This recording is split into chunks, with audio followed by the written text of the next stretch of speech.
السلام علیکم۔ کالا جادو ایپیسوڈ 15۔ ہمیں کانٹوں کی بھی حیثیت حاصل نہیں ہے۔ ریحانہ بیگم کی آواز رند گئی۔ او یار چھوٹے بھائی، اب بولنے پر مجبور ہوں۔ کیوں خواہ ٹریجڈی کر رہے ہو؟ خاموش بیٹھ جاؤ۔ جب ہم پر تمہاری وجہ سے مصیبتیں پڑیں گی تو ہم خود سارے رشتے ختم کر دیں گے، سرفراز نے کہا۔ آپ کی مرضی، بعد میں مجھے برا نہیں کہیں گے بس۔ شاکر بھی چپ نہ رہا اور میں مسکرانے لگا۔ پھر میں نے کہا، آپ لوگ یہاں کب پہنچے؟ آگرہ آئے ہوئے 5 دن ہو گئے۔ اس سے پہلے کلیر شریف گئے تھے، صابر کلیری کے مزار پر فاتح خوانی کرنے۔ چند بزرگان دین کے مزارات کی زیارت کرنے نکلے ہیں۔ کئی اور جگہ جانا ہے۔ تم یقین کرو مسعود، ہم نے تمام کوشش کر لی تمہارے والدین کو تلاش کرنے کی۔ بیچارے امتیاز عالم شاہ نے تو باقاعدہ شہر کی پولیس سے بھی مدد لی، مگر وہ کسی گمنام جگہ جا بسے ہیں، کہیں مل کر ہی نہ دیے۔ میرے جیسے بدنصیب بیٹے کے والدین ہیں، وہ گمنامی کی زندگی بسر نہ کریں گے تو اور کیا کریں گے؟ خدا تمہاری مدد ضرور کرے گا بیٹے۔ حالانکہ امتیاز شاہ عالم تمہارے فرار سے خود بھی پریشان رہے، لیکن انہیں تم سے ہمدردی بھی ہے۔ انہوں نے تمہارے بارے میں ذاتی طور پر کافی چھان بین کی اور بہت کچھ معلوم کرنے میں کامیاب ہو گئے۔ کیا؟ میں نے پوچھا۔ تمہارے خاندانی حالات، تمہارے خاندان کی شرافت، وہ حالات جن کا یہ خاندان شکار ہوا، تم شکار ہوئے۔ ان کا ذاتی خیال تھا کہ یہ ایک انوکھی کہانی ہے جو سمجھ میں نہیں آتی۔ تمہارے اہل محلہ نے وہ تمام حالات بتائے جنہوں نے تمہاری ہستی بستی دنیا جاڑ دی۔ قانون کے تقاضے اپنی جگہ، انسانی بنیادوں پر انہیں تم سے آج بھی ہمدردی ہے۔ انہیں میرے فرار کے بارے میں معلوم ہو گیا تھا؟ میں نے پوچھا۔ یہ بھی معلوم ہو گیا تھا کہ جس دوسرے قیدی کو لے کر تم فرار ہوئے وہ تمہارا چھوٹا بھائی تھا، اور اب انہیں میری تلاش ہوگی۔ نہیں، وہ ریٹائر ہو چکے ہیں۔ کیا؟ ہاں، اور شاید تم یقین نہ کرو کہ وہ آج بھی تمہارے والدین کو تلاش کر رہے ہیں۔ بہت متاثر ہوئے ہیں وہ تمہارے حالات سے۔ پراسرار علوم جاننے والوں سے بھی رابطے کیے ہیں انہوں نے۔ آپ لوگوں کو میری بے گناہی پر یقین ہے؟ میں نے سسک کر کہا۔ خدا کی قسم پورا۔ ہم نے یہاں دور سے تمہاری ایک جھلک دیکھی تھی۔ نادیہ نے تمہیں پہچان لیا اور سب کو متوجہ کیا۔ ہمیں تمہاری تلاش ہمیشہ ہی رہی۔ آپ لوگ زمین پہ بسنے والے فرشتے ہیں، اس کے علاوہ اور کیا کہوں؟ میں نے آہستہ سے کہا۔ نہیں، یہ بات نہیں، بلکہ ایک معصوم اور نیک سیرت انسان سے محبت کی سعادت حاصل کر رہے ہیں۔ تمہاری وجہ سے ہمارا اجڑا دریا بس گیا ہے۔ سرفراز اور فرحیہ کی زندگی پر بہار آ گئی ہے، ورنہ ایک ماں کے لیے غمزدہ بیٹی سے بڑا دکھ اور کیا ہو سکتا تھا؟ اور پھر تم نے وہ کیا جو فرشتے ہی کر سکتے ہیں۔ تم انکار کرتے رہے کہ تم سرفراز نہیں ہو اور ہم اصرار کرتے رہے۔ ہم نے تمہیں ہر طرح مجبور کیا، مگر تم نے ہماری غلط فہمی سے کوئی فائدہ نہ اٹھایا، ورنہ کیا کچھ نہ ہو سکتا تھا۔ تم نے جس برے وقت کو انسانیت کے نام پر قبول کیا وہ بڑے دل گردے کا کام تھا۔ قطعی چھوٹے بھائی، ورنہ ہم تو تباہ ہو چکے ہوتے۔ سرفراز نے گردن پر ہاتھ پھیرتے ہوئے کہا۔ تمہارا چھوٹا بھائی کہاں ہے؟ خدا کے فضل سے محمود ملک سے باہر نکل گیا، میں نے بتایا۔ تم نے بھی ایسے ہی کیوں نہ کیا؟ تم بھی چلے جاتے، ریحانہ بیگم نے کہا، اور میں نے گردن جھکا لی۔ پھر آہستہ سے بولا، امی ہیں، ابو ہے، شمع ہے، شاید کبھی مل جائیں۔ ریحانہ بیگم رو پڑی، نادیہ اور فرحیہ بھی رونے لگی۔ شاکر اور سرفراز خاموش تھے۔ میری آنکھوں سے آنسو گرتے رہے۔ پھر آگرہ آ گیا۔ بیرسٹر جلال غازی کی رہائش گاہ بہت خوبصورت تھی، اور وہ خود بھی بڑے غروفر انسان تھے۔ گرجدار آواز، خان بہادر کی سٹائل کی مونچھیں، مجھ سے ملے وہی کہانی انہیں سنائی گئی تھی جو راستے میں طے کی گئی تھی۔ گھر سے کیوں بھاگے؟ پڑھنے میں دل نہیں لگتا تھا؟ انہوں نے کڑکدار آواز میں پوچھا، اور میں گھبرا گیا۔ شروع سے ہی پیری مریدی کے چکر میں پھنس گئے تھے صاحبزادے، سرفراز جلدی سے بولا۔ پیر بن گئے پیر؟ معرفت مل گئی ہوگی، گنڈے، تعویذ اور وہ پڑے ہوئے پانی کی بوتلوں کا کاروبار شروع ہو گیا ہوگا۔ کس بھاؤ بیچتے ہو یہ سب کچھ؟ بیرسٹر صاحب بہت ٹیڑھے تھے۔ ابھی کہاں جناب، ابھی تو مبتدی ہوئی ہو۔ میں نے کہا، عزیزی دین کا مطالعہ کرو، الف بے حد کی شدبد سیکھو۔ دین میں روحانیت کی کوئی گنجائش نہیں۔ دین دنیا ایک ساتھ گزارنے کی تلقین کی گئی ہے۔ سادھو بن کر جنگلوں میں پھرنا سوائے اسلام نہیں، سمجھے؟ دنیا کو نبھاؤ اور دیندار ہو۔ یہ تعلیم ہے اسلام کی۔ جذب کی منزل تو بہت دور کی بات ہوتی ہے، بہت دیر کی بات ہوتی ہے۔ یہ نشان کیسے پڑ گئے چہرے اور بدن پر؟ جی وہ قاسم میاں، جاؤ حکیم جبار حسین کو بلا لاؤ، بچے کو دکھانا ہے۔ غضب خدا کا تباہ کر لیا اپنے آپ کو، الٹے سیدھے چلے کر کے تمام صحت خراب کر لی۔ اماں قاسم میاں منہ دیکھ رہے ہو؟ جی جاتا ہوں۔ قاسم میاں ایک عمر رسیدہ ملازم تھے۔ یہ حکیم جبار حسین؟ ریحانہ بیگم نے پوچھا۔ حکیم ہے بھابی صاحبہ، کلائی میں دوڑ باندھ کر بیٹھ جائیں پردے کے پیچھے، 5 پشتوں کی بیماریاں بتا دیں گے، روایتیں زندہ رکھے ہوئے ہیں، 1 روپیہ لیتے ہیں مرض تشخیص کرنے کا، اس کے بعد شفا ہونے تک کچھ نہیں لیتے، دوائیں بازار سے منگواتے ہیں، صبح کو بازار سے 1 کلو گیہوں خرید کر لاتے ہیں، اہلیہ چکی میں پیستی ہے، تب روٹی پکتی ہے، ضرورت جوار کے انبار سامنے ڈال دو، ہنس دیں گے اور بے نیازی سے چلے جائیں گے۔ سبحان اللہ، یہ قیام کائنات کے امین ہے۔ ریحانہ بیگم بولی۔ سفید داڑھی، دبلے پتلے بدن والے حکیم جبار حسین نے مجھے دیکھا، نگاہیں جھکی ہوئی تھی، ایک بار بھی نظر نہ اٹھائی۔ کچھ دیر کے بعد بولے، گلاب کے تازہ پھول مل جائیں گے؟ کیوں نہیں، کتنے چاہیے؟ بیرسٹر صاحب بولے، بس 1 روزانہ درکار ہوگا۔ حکیم صاحب نے جواب دیا۔ قاسم میاں فوراً ہی پھول توڑ لائے تھے۔ حکیم صاحب نے پتیاں الگ کی اور ان کے نیچے کا حصہ میرے منہ میں رکھ دیا۔ ہر صبح 1 پھول کا یہ حصہ چبا لیجیے گا، رب العالمین شفا عطا کرے گا۔ بس، بیرسٹر صاحب بولے، اور حکیم صاحب نے نظریں اٹھا کر انہیں دیکھا۔ آپ اسے بس کہہ رہے ہیں؟ ذرا 1 پھول تخلیق فرما دیجیے۔ اوہ، بیرسٹر صاحب لرز گئے۔ میں بھی ہکا بکا رہ گیا تھا۔ حکیم صاحب اٹھ کھڑے ہوئے اور سلام کر کے باہر نکل گئے۔ سب اس جملے کے زیر اثر آ گئے تھے، کوئی ہے جو کسی ٹہنی پر پھول اگا سکے؟ میں بھی اسی سوچ میں گم تھا۔ کافی دیر کے بعد بیرسٹر صاحب بولے، سنا آپ لوگوں نے، ایسے ہی جملے تو خود بیگانہ کر دیتے ہیں، مگر دنیا ضروری ہے۔ حکیم صاحب ولی معلوم ہوتے ہیں، ان کے سامنے نہ کہہ دیں، بے لگام آدمی ہیں، جو منہ میں آئے گا کہہ دیں گے۔ میرا بڑا لحاظ کرتے ہیں مگر یہ جملہ برداشت نہیں کریں گے، ہو چکی ہے ایک بار۔ بیرسٹر صاحب بے حد عظیم انسان تھے، مجھے اس گھر میں بہت محبت دی گئی۔ سرفراز نے کئی بار لباس دیے، نادیہ نے میرے لیے سوٹ کیس تیار کیا، سب بڑے پیار سے پیش آ رہے تھے۔ فریہ کی آنکھوں میں محبت تھی اور میں زندگی کی یہ دھوپ چھاؤں دیکھ رہا تھا۔ میں نے کیا ہی کیا تھا ان لوگوں کے لیے، تقدیر کے پھیر میں تھا، مسلسل صحبتوں سے بدحواس ہو رہا تھا، ورنہ شاید بہک جاتا، جو مل رہا تھا اسے حاصل کر لیتا، خواہ انجام کچھ بھی ہوتا۔ بدحواسی نیکی بن گئی تھی، کیا کچھ نہیں کیا تھا۔ صبح کو دروازے پر دستک ہوئی تو جاگ اٹھا، باہر آیا تو بیرسٹر صاحب ہاتھ میں گلاب کا پھول لیے کھڑے تھے۔ صبح خیزی بہت سی بیماریوں کا علاج ہے اور بے تکلف میزبان بلائے جان، ہم نے سوچا علاج میں غفلت نہ ہو، چلو یہ دوا کھا لو، اس کے بعد چاہو تو سو جاؤ، ورنہ ہمارے ساتھ چہل قدمی کرو۔ نہایت احترام سے پھول لیا، حکیم صاحب کی ہدایت کے مطابق اس کا وہی حصہ کھایا جہاں سے پتیاں اگتی ہیں، اور بیرسٹر صاحب کے ساتھ چہل قدمی کرتا رہا۔ بہت سی باتیں ہوئی، بڑی احتیاط برتنی پڑی، اتنے اچھے انسان سے مسلسل جھوٹ بولنا پڑ رہا تھا، مگر اس میں کسی کی عزت چھپی ہوئی تھی۔ 5 دن خواب کے سے عالم میں گزر گئے، وہ سب کچھ ملا جو قصہ پارانیہ بن گیا تھا، پیار، محبت، توجہ، ہر ایک کی دل جوئی کرتا تھا۔ ان 5 دنوں میں صبح کا پھول بیرسٹر صاحب نے ہی پیش کیا تھا۔ 5ویں دن رختے سفر بند گیا تھا، جے پور جا رہے تھے، وہاں سے اجمیر شریف جانا تھا۔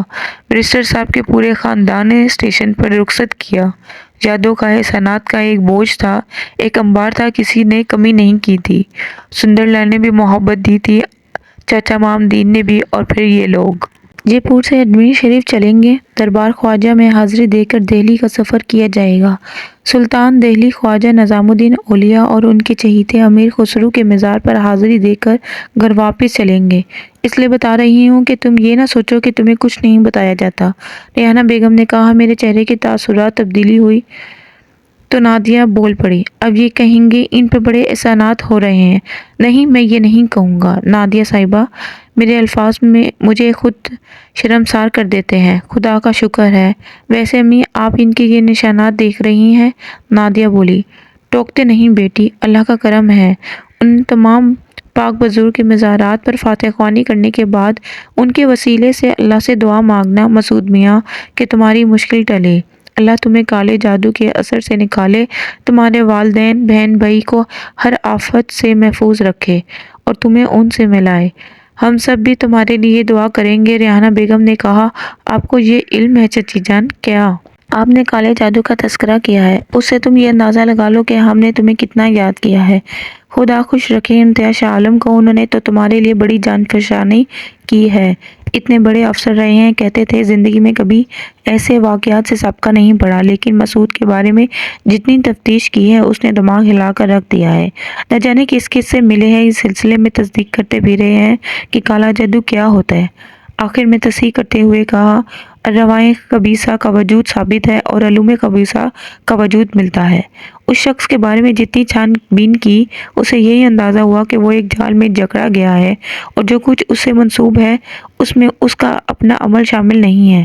ایک بار قسمیں کھاتے ہوئے بولے کہ اگر تم ان کے ہاتھ آ جاؤ تو وہ تمہیں گرفتار نہیں کریں گے اور زندگی میں پہلی بار قانون سے انحراف کریں گے۔ انہوں نے بارہا خلوص دل سے تمہارے لیے دعا کی ہے۔ ایسی باتوں پر دل رونے کو چاہتا تھا مگر اب خود کو سنبھالنا سیکھ لیا تھا، خاموش ہو گیا۔ پتھروں کی زمین شروع ہو گئی، سنگلا کے پہاڑوں کا رانا سانگا سے لے کر چمبل کی ڈاکو تک کی کہانیاں جھانک رہی تھی۔ مان سنگھ، ہری چند ہارا، بھوت پت اور پھولن دیوی بھاگتے دوڑتے نظر آ رہے تھے۔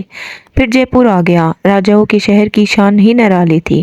ان لوگوں نے جو اعتماد دیا تھا اس نے زندگی سے دلچسپی پیدا کر دی تھی۔ یہاں ایک دن قیام کیا، پھر چھوٹی ریلوے لائن کے ذریعے سفر کر کے دریائے فیض پہنچ گئے۔ خواجہ کا اجمیر صدیوں کی داستانیں سمیٹے نگاہوں کے سامنے تھا۔ تارا گڑھ کی بلندیاں اور پستیوں میں خواجہ کے عقیدت مند ایک الگ ہی دنیا آباد تھی۔ ہم بھی خواجہ کے گداؤں میں شامل ہو گئے اور فیض کے سمندر سے آب حیات پینے لگے۔ رات ہو گئی، سنگلا زمین پر خیمہ زنی کی گئی تھی۔ میرا خیمہ الگ تھا، قریبی دوسرے خیمے بھی تھے۔ زمین پر لیٹے لیٹے دل میں ایک خیال آیا، حالات بہتری کی طرف رخ کر رہے ہیں۔ پچھلے کچھ دنوں سے دل کو کوئی نیا دھکا نہیں لگا تھا بلکہ بھوریا چرن کا گندا علم شکست کھا رہا تھا۔ اس کا سلسلہ اسپتال سے شروع ہوا تھا۔ اسپتال سے وہاں میں نے روشنی دیکھی تھی، بابا جلال شاہ کے مزار اقدس کی روشنی۔ مگر اس سے بھی پہلے بزرگ سلیم نے مجھے نماز کی تلقین کی تھی اور میں نے نماز پڑھی تھی۔ وہی تو وقت تھا جب میری تاریک آنکھوں نے روشنی دیکھی تھی۔ نماز نے میرے وجود کے اندھیروں کو نور بخشا تھا۔ یقیناً یہی نور میری زندگی کی بہاریں واپس لا رہا تھا۔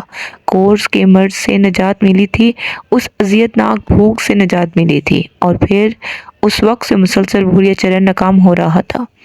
اس کے بیر میرا راستہ نہ روک سکے تھے۔ امام دین کے ہاں وہ مجھے ناپاک دودھ پلانے میں کامیاب نہ ہوا تھا۔ پھر یہ لوگ ملے تھے اور اس کے بعد میری ان آنکھوں نے مزار خواجہ کا دیدار کیا تھا۔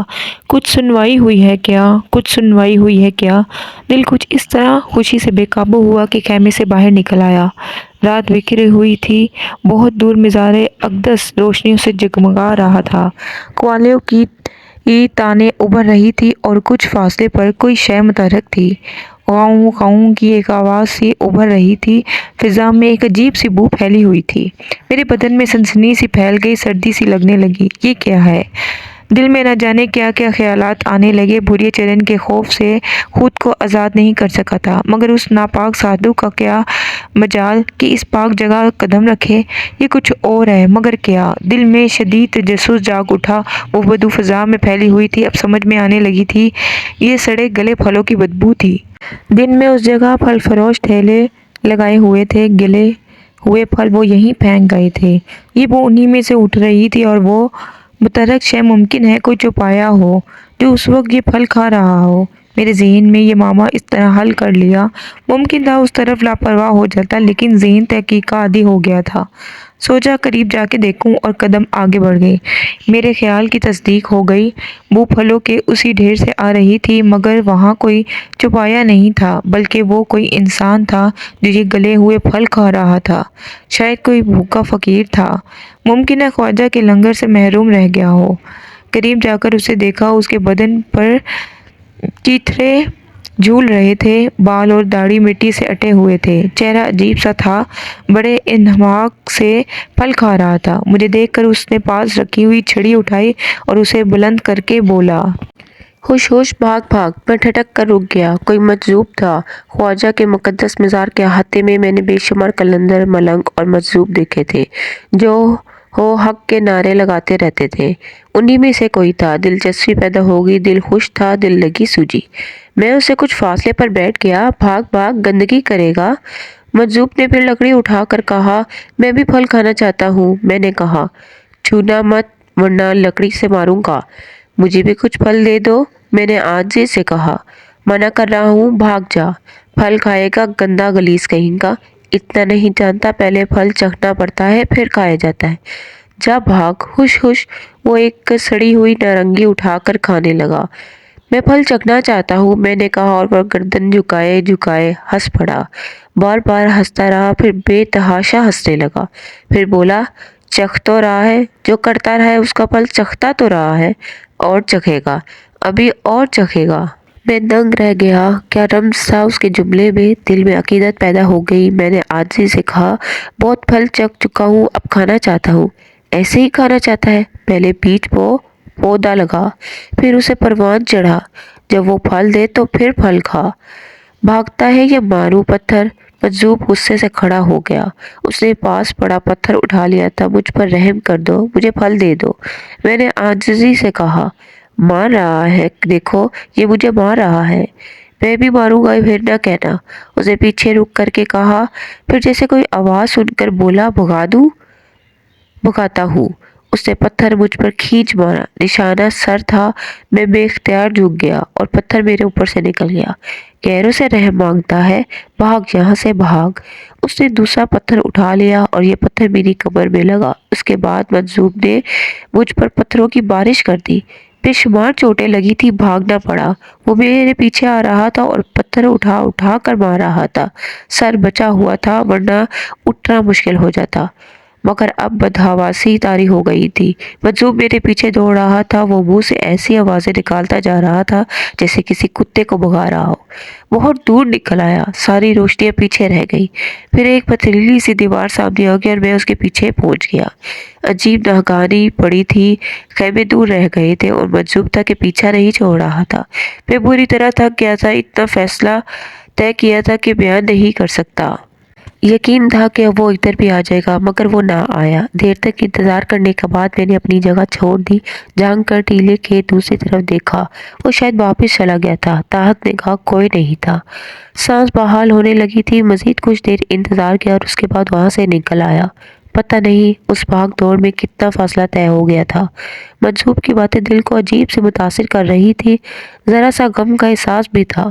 وہ خوشی جو ایک تصور سے تھوڑی دیر پہلے ملی تھی، یعنی میں نے سوچا تھا کہ مصیبتوں کے لمحات ٹلنے لگے ہیں، کچھ بہتری ہو رہی ہے، مگر میری زندگی میں، اور اس بات نے ہی اتنی خوشی بخشی تھی کہ اپنے خیمے سے نکل کر باہر آ گیا تھا۔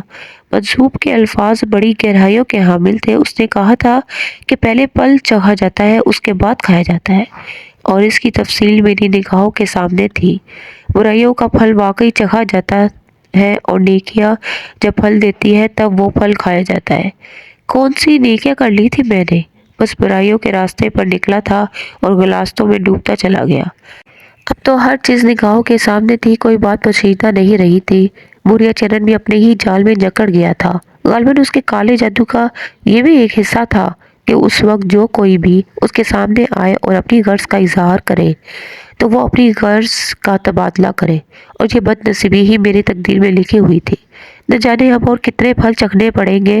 مجذوب کا کہنا تو کچھ اس انداز کا تھا جیسے ابھی میں نے کوئی مصیبت بھگتی ہی نہ ہو۔ کیا میں مزید مشکلات کا شکار ہو سکتا ہوں؟ کیا میرے اندر اب اتنی سخت ہے کہ میں اپنے کیے کا پھل چکھوں؟ اگر میری تقدیر میں لکھا ہے تو پھل کھانے کو کب ملے گا؟ تو عجیب سے دکھد کا شکار تھا۔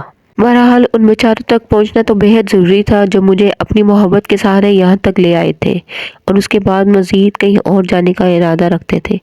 دل سے ریحانہ بیگم کے لیے دعائیں نکلنے لگی۔ بس ذرا سی بددلی پیدا ہو گئی تھی، لیکن میں یہ تکلیف ہنسی خوشی برداشت کر لینا چاہتا تھا۔ کسی سے کہنا تو بے مقصد ہی تھا۔ کیا فائدہ کسی سے ان باتوں کا تذکرہ کرنے سے؟ آگے بڑھتا رہا۔ جس راستے سے دوڑتا ہوا اس سمت آیا تھا اسی پر واپس جا رہا تھا، مگر یہ نہ تو مزار اقدس کی روشنی نظر آ رہی تھی نہ کوئی اور روشنی تھی۔ بہت دیر تک چلتا رہا، پیر جواب دے گئے تھے، جسمانی قوتیں ساتھ چھوڑتی جا رہی تھی، لیکن وہاں پہنچنا ضروری تھا۔ نہ جانے کتنا وقت گزر گیا، پھر ایک جگہ رک کر میں نے ہر سا نگاہوں سے چاروں طرف دیکھا۔ یہ کیا ہو گیا؟ کہاں نکل آیا ہوں میں؟ وہ سب کچھ نظر کیوں نہیں آ رہا؟ کیا راستہ بھٹک گیا ہوں؟ ایسے کسی بلند ٹیلے کی تلاش میں نگاہیں دوڑائی جہاں چڑھ کر دور دور کا جائزہ لے سکوں۔ ایسے ہی کیا، کافی فاصلے پر ایک پہاڑی ٹیلہ نظر آیا، اس کی جانب بڑھ گیا۔ اس پہاڑی ٹیلے کے پر چڑھنا بھی بڑا مشکل ثابت ہوا۔ ٹھوس پتھر کا پہاڑ تھا، چھوٹے چھوٹے ٹکڑے کہیں کہیں نظر آ جاتے تھے۔ اگر کٹاؤ نہ ہوتے تو کسی پاؤں جمانا مشکل ہو جاتا۔ خاصا بلند تھا، دور سے اتنا احساس نہیں ہوتا تھا۔ بالآخر کس طرح کسی بلندی پر پہنچ گیا، توازن سنبھالا اور دور دور تک دیکھنے لگا۔ اس کے بعد نہ جانے کیوں دل ڈوبنے کا احساس ہوا۔ نگاہ کی حد تک اور آسمان کی بلندیوں تک کچھ نظر نہیں آ رہا تھا۔ یہ ہوتا ہے کہ اگر روشنیاں ہو رہی ہوتی ہے تو آسمان پر ایک سفیدی سی آ جاتی ہے اور ان روشنیوں کا پتہ دیتی ہے، لیکن یہاں تو جدھر نظر اٹھتی آسمان سیاہی نظر آتا۔ کیا تقدیر پھر خالی ہو گئی ہے؟ خواجہ کے دربار میں آنے کے باوجود معافی نہیں ملی۔ پھل چکھنا ہے، اتنا فاصلہ تو طے نہیں کیا تھا، بے شک دوڑتا ہوا آیا تھا، پھر یہ سب کچھ نگاہوں سے کیوں اوجھل ہو گیا؟ کتنی دور بھگا دیا مجھے اس مجنون نے خواجہ کے دربار سے۔ ایک بار پھر دل میں گداز پیدا ہوا اور آنکھوں سے آنسو سسکیوں میں ڈھل گئے۔ پہاڑ ٹیلے کی بلندی پر بیٹھ کر رونے لگا تھا، بہت رویا، اور رونے سے دل در حقیقت ہلکا ہو گیا۔ پھر نیچے اتر آیا اور ٹھنڈی آہ بھر کر وہی پہاڑی ٹیلے کے دامن میں بیٹھ گیا۔ دن کی روشنی پھر کوشش کروں گا۔ دن کی روشنی پھوٹنے میں بہت زیادہ دیر نہیں لگی، ساری رات ہی گزر گئی تھی۔ یہ بھی تقدیر کا لکھا تھا، ورنہ خیمے سے باہر کیوں نکلتا؟ ایک لمحے کی خوشی تھی دل میں سمائے رکھتا، لیکن ایک طرح سے اچھا بھی ہوا تھا، کم سے کم غلط فہمیوں سے نکل آیا تھا۔ ابھی زندگی کو قرار نہیں ہے، ابھی بے قراریوں میں بسر کرنی ہے۔ شاید مجھے زندگی کے آخری لمحے تک معافی نہ مل سکے، میری مشکل کا کوئی حل دریافت نہ ہو سکے۔ سورج نے پہاڑوں سے جھانکا اور اس کے بعد فضا میں اٹھتا چلا گیا۔ مجھے احساس تھا کہ اس لکھودک صحرا میں زندگی بھی مشکل ہو جائے گی، پانی نہ خوراک، ایک بار پھر مشکلوں کا سامنا کرنا پڑے گا۔ دل تھا کہ سینے کا خول توڑ کر باہر آ جانا چاہتا تھا۔ میں وہاں سے چل پڑا، مایوسی کے عالم میں چل پڑا۔ پھل چکھنا ہے، مجھے نہ جانے کون کون سے پھل چکھنے ہیں۔ سورج بلند ہوتا رہا، پتھریلے اور چٹانی راستے پر سفر کرنا بھی آسان نہیں تھا۔ بہت دور نکل آیا، تھوڑی سی بلندی پر تھا، نیچے کچھ گھاٹیاں اور گہرائیاں نظر آ رہی تھی۔ دفاتر ایک ہی قطار پر نظر پڑی، غالباً کچھ لوگ گاڑیوں اور خاص قسم کے رتھوں پر سوار ہو کر جا رہے تھے۔ میں فاصلے کا اندازہ لگانے لگا، کوئی قافلہ تھا جو ادھر سے گزر رہا تھا۔ اگر میں اس تک پہنچ جاؤں تو بہت سی مشکلات حل ہو سکتی ہے، پانی بھی مل جائے گا اور مزار شریف تک پہنچنے کا راستہ بھی دریافت ہو جائے گا۔ تیزی سے آگے بڑھنے لگا، پھر دوڑنے لگا اور یہ طویل سفر ہزاروں دقتوں سے طے کیا۔ جو لوگ قافلے کے شریک سفر تھے وہ چہروں سے عجیب و غریب لگتے تھے، غالباً یہ خانہ بدوشوں کا کوئی قبیلہ تھا جو نقل مکانی کر کے کہیں جا رہا تھا۔ ان کے چہرے خشک اور خوفناک تھے، عورتیں اور مرد سبھی تھے۔ مجھے دیکھ لیا گیا، قافلہ رک گیا، میں ان کے قریب پہنچ گیا۔ جو شخص سب سے پہلے نظر آیا وہ مجھے کری نگاہوں سے دیکھ رہا تھا۔ میں نے زبان باہر نکال دی اور اس شخص نے گردن ہلا کر پیچھے رک کر کے کسی سے کچھ کہا۔ الفاظ میری سمجھ میں نہیں آ سکے تھے۔ پھر ایک اور قوی ہیکل شخص گاڑی سے اتر کر میرے نزدیک پہنچ گیا اور اس نے کرخت لہجے میں پوچھا، کون ہے یہ؟ کیا ہے؟ مسافر ہے سردار، پیاس سے مر رہا ہے۔ بٹھا لو، گاڑی میں سفر کرنا ہے، سردار نے کہا۔ مجھے پانی بھی پیش کیا گیا اور اس کے ساتھ دو آدمیوں نے سہارا دے کر مجھے گاڑی میں بٹھا دیا۔ میں نے پانی پی کر گہری گہری سانس لی۔ میرے ساتھ ہی دو افراد بیٹھے ہوئے تھے،